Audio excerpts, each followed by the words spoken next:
بسم الله الرحمن الرحيم. السلام الله عليكم wa rahmatullahi wa barakatuh. Raising kids is not easy, uh, especially in today's society where, concepts of morality are not touted, they're not championed. And once our kids get on electronics, they start to get exposed to all these different things. And you and I are not watching and not seeing what they're watching. And the producers of all of these new shows are trying to strip away from our kids their fabric, the DNA of believing in God, and the DNA of being a morally upright child that you and I are trying to instill within them. And so, I'm going to share something with everyone today. But before I do, I just want to really stress how important it is for you and I to be watching and aware of what our kids are looking at, especially if they have an iPad, especially if they have an iPhone or access to any of these technologies. Actually, honestly speaking, most of our children should not have access to iPads and iPhones. Growing up, we spent most of the time outside and playing. I grew up in upstate New York, and we loved to play basketball. We loved to play tennis. We loved to, just run around the backyard. We even played ring and run. I don't know. Do people even do ring and run anymore? We did silly things when we were growing up. But the point being, we did it outside. We spent most of our time outside. What many of us are probably feeling, and you're probably feeling as parents, especially coming out of the COVID time period, is our kids don't want to go outside. They'd rather be on screens. And so we need to change that whole environment. And one of the things that my wife and I did recently was we cut out screens completely throughout the week and we really limited them on the weekend. We went cold turkey almost. And what I found in my son, at least, two of them, after doing this is okay. First day they're complaining nonstop. Oh, I want to watch. Oh, yeah, okay, be quiet. Now they're just like outside all day, like exploring. They're being kids. They're being what Allah subhanahu wa ta'ala meant them to be. They have this inquisitive nature that is now they're able to actually stress and actually enact when they're outside. Because that inquisitive nature, if you hand them an iPad or an iPhone, they're going to start Googling things and looking up things and finding things that they shouldn't find. And so, if we're not aware of what they're watching, what they're looking at, I want us to be aware of what Hollywood is jamming down their throats. And so, I'm going to bring up this article. And, there's some scenes that we're going to see here that I would like to tell everyone that if you probably halfway within want to turn off your video, you can turn it off, but I need to share it with you. This is a cartoon that's on Netflix.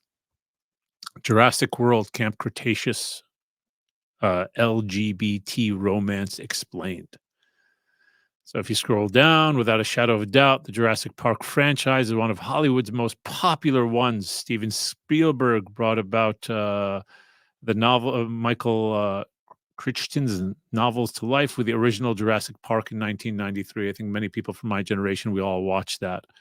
And the series spawned into a third movie before branching out into the Jurassic World trilogy. It was a major movie. We all went and we saw it. We were so excited about it. And it was a normal movie. Well, apparently, there is a cartoon that is on Netflix. And the cartoon has two lesbian characters, a girl named Sammy and a girl named Yaz. And this was actually just brought to my attention the other day. And we're going to scroll down a little bit, and it talks about who Sammy is. Sammy was a trader. Her family supplied the parks with meat, but ran into financial difficulties.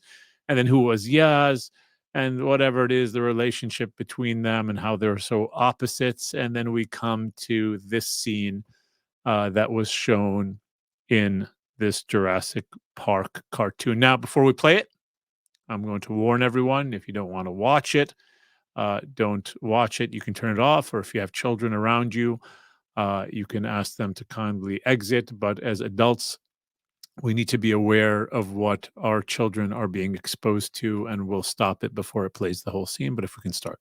Yes, you were trying to tell me something before. What? Earlier, in the lift, before the Nothosaurus went all crazy. It seems super important.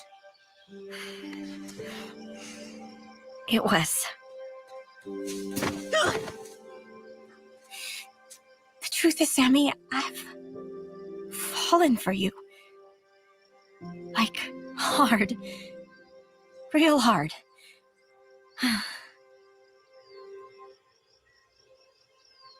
I know. I heard you earlier.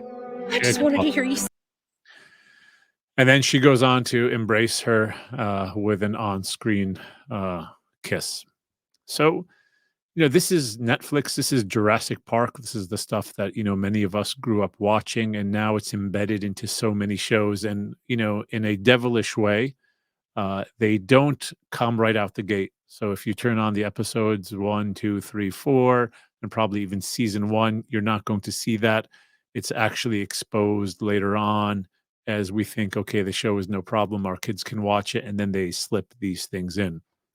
So for a community that is trying to abide by morality, and a community that is trying to maintain a spiritual connection with Allah and His Messenger sallallahu ta'ala alayhi wa ala alihi wa sahbihi wasallam, we have to be really vigilant and aware of what we are exposing ourselves and our kids to.